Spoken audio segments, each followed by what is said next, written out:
Donald Trump has been attacking Fox again. Donald Trump loves to attack Fox when they cover him even slightly accurately. And they don't do that often. Now, one of the hosts who does cover Trump pretty accurately is Chris Wallace. He's remained principal on various issues, including his handling of COVID-19.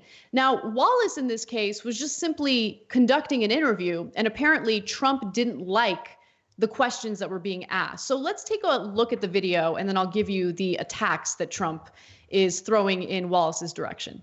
Let's start with that New York Times report that from January on, top public health officials were warning the president about the threat from the pandemic and that he did not take action until mid-March. One, what's your reaction to the report, and how much did those lost weeks cost us? When you say be in a much better position, if we had imposed social distancing, stay at home at the end of January or in early February, would there be a dramatically smaller number of cases and deaths? In the New York Times this morning, I talked about with Dr. Inglesby that top health officials within the administration were warning the president from mid-January on about the real threat of this pandemic, and that it took weeks, in a sense, really more than a month, for President Trump to respond. How damaging do you think that is to the president? So Trump did not like that line of questioning and went on Twitter to not only attack Chris Wallace, but this is just such textbook projection. It's incredible. So he writes the following: just watched Mike Wallace wannabe. Mike Wallace is Chris Wallace's father. Just watched Mike Wallace wannabe Chris Wallace on Fox News. I am now convinced that he is even worse than Sleepy Eyes Chuck Todd of Meet the Press, please, or the people over at Deface the Nation. What the hell is happening to Fox News? It's a whole new ballgame over there. Yeah. So I thought about reading that. I thought about all the times Trump was probably compared to his father. And like, even though Fred Trump was disastrous and a terrible person, he was a good businessman, right? And Trump is a terrible businessman. So to him, if someone said this to Trump, it would really get under his skin, which is why he's projecting this onto Chris Wallace. 100%, Anna. Exactly what I was going to say. Like, if somebody said to me, oh, Cenk Uygur, he's just trying to be like his dad, Dogan Uygur, I'd be like, yeah, I wish. That'd be amazing. And and if I was anywhere near as good a man as my dad or as successful as my dad, I'd be thrilled, right? I would never take that as an insult. But Trump has been told his whole life, probably by his dad, that you're not anywhere near as good as me, which is very, very true. And you're a little dummy, you're sad, you baby, right? And that's why he does. That's why he says hashtag sad, hashtag baby. He used to say all that stuff. Probably gave him nicknames and to make fun of him and bullied him.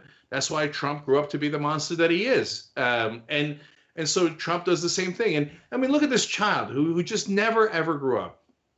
And he defaced the nation. Get it? Instead of face the nation, deface the nation. God, that was so funny, man. I got him.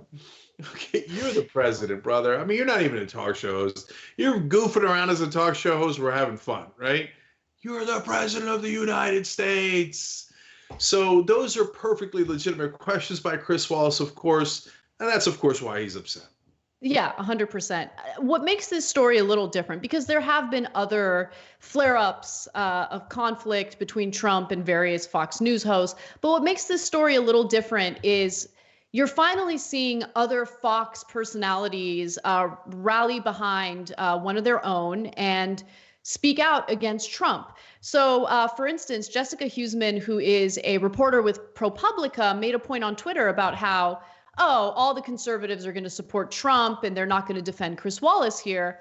And Brit Hume actually quote tweeted that and said, I will. He's the best Sunday show host of his time and perhaps of all time.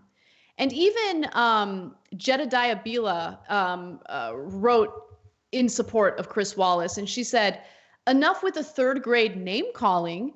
Chris is doing his job. The news should not be any president's friend, ally, or buddy. If it bothered you when Obama complained about Fox News, but you're silent on this complete nonsense, then just stop. Seriously, enough. I do think it's important to note that Jedediah was tested positive for coronavirus and has been recovering at home. So she knows firsthand how serious this virus is. And it's important to do accurate coverage of it, which is what Chris Wallace was attempting to do in that segment. It's also important to note that Jedediah was very brave in the Revolutionary War and was a great state legislator afterwards. It's a fun name for a woman in the year 2020. But anyways, the guy named Cenk Uygur. Okay, hey, so Jedediah has coronavirus, so maybe a little personal to her. Attacking a Fox News host, she's a Fox News host, a little personal to her. And as you pointed out off air earlier in the day, so when he attacks New York Times, et cetera, as fake news, not as big a deal. You attack Fox News, whoa, hey, whoa, ho, right? And I'll mention one other person. Brett Baer also chimed in and defended. Oh, in fact, we have that tweet. Yeah, let me go ahead and read it. He says, that's not true. Some of us put down the phone for Easter weekend. Chris is the best Sunday show interviewer, hands down. He's equally tough on left and right, and he's a great talent to have on your team for election coverage or any debate, a true pro. Look, and I want to, of course, this is the caveat that we share with the audience every time we do a story about Chris Wallace.